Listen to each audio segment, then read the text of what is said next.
these are the basis upon which I had the mixed feelings. But the other fundamental problem I have with the decision is that the people who advocated for this said, well, those categories of public offices which were closed to persons of dual nationality to holding weren't enough, so we should add more. And now more has been added. And I hear that, well, like when I came in, I heard you say that, well, then we must as well go on the full hall.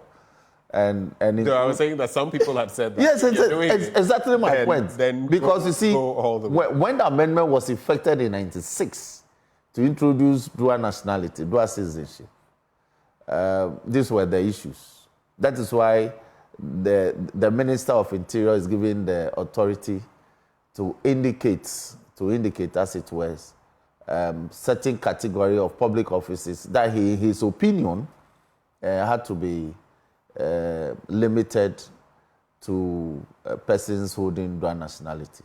But the Supreme Court, with this decision, and we use Parliament to give that power to the Minister of Interior in matters of citizenship. Now, the Supreme Court, by this decision, has taken that power away from the Minister of Interior and has actually judicially pronounced on the matter, given the relief that has been brought before it in this case. So when I walked in, and the idea is that, well, we jump from the basic to the secondary, we must as well move to the tertiary and have the full hall. It's a beautiful idea to have, but you see, fundamentally in international law, there's a reason, there's a jurisprudence underpinning why even those who champion global citizenship, now we are even moving from nationalities to global citizenship, still think that certain portfolios must be limited to people who pay allegiance to one state. You know, there is a technical difference between citizenship and allegiance. Right. So if that's why I brought my constitution. If I may read our oath of allegiance. So briefly, if you can, yes. Because we're present. So for instance, I, Dafeamekpor, do in the name of the Almighty God swear that I will bear true faith and allegiance to the Republic of Ghana as by law established.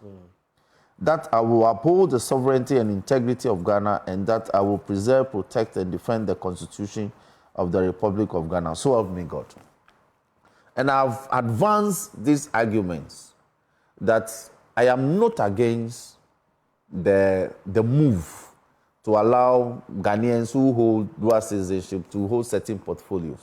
But some, for instance, a head of an organ of state, like the Chief Justice, with all due respect to the advocates, I think that it should be limited to people. To one per the law who has sole citizenship.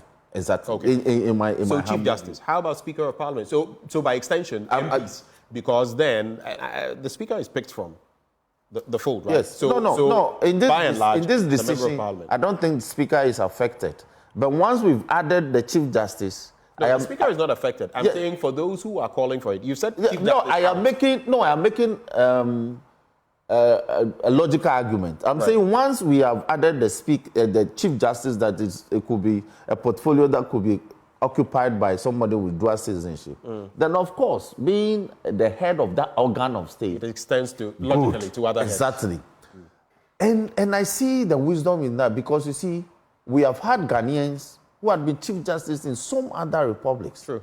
Justice Apollo was the first Ghanaian to be a Chief Justice of Kenya. And Kenya, by parity of whatever we do, is like Ghana. Kenya is like Ghana in the East Coast. Because our things are so similar. Then we have subsequently had Justice Brobe and all others becoming Chief Justice of the Gambia. I think we also had a Ghanaian who was a Chief Justice of Botswana or Zambia, one of those.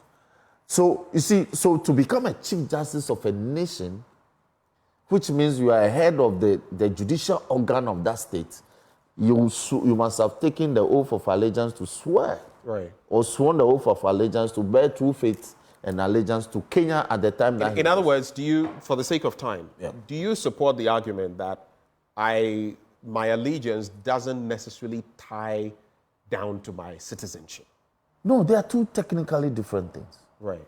I may have dual citizenship, okay? So that is understood. That point is understood between us. But the point is, must it or does it affect output in any way? Your allegiance cannot commingle with an allegiance to any other country. Once you take that oath, right, you are cut off. Right.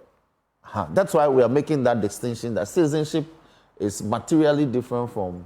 So the person can be a citizen of, let's say, Bahrain and Ghana let's say Canada. At the same time, let's say Canada. Allegiance to Ghana. Yes, let's say Canadian citizen who is also a Ghanaian appointed the Minister of State and takes the oath of allegiance. The expectations is that you bear true faith and allegiance to the unitary state of Ghana. But you're becoming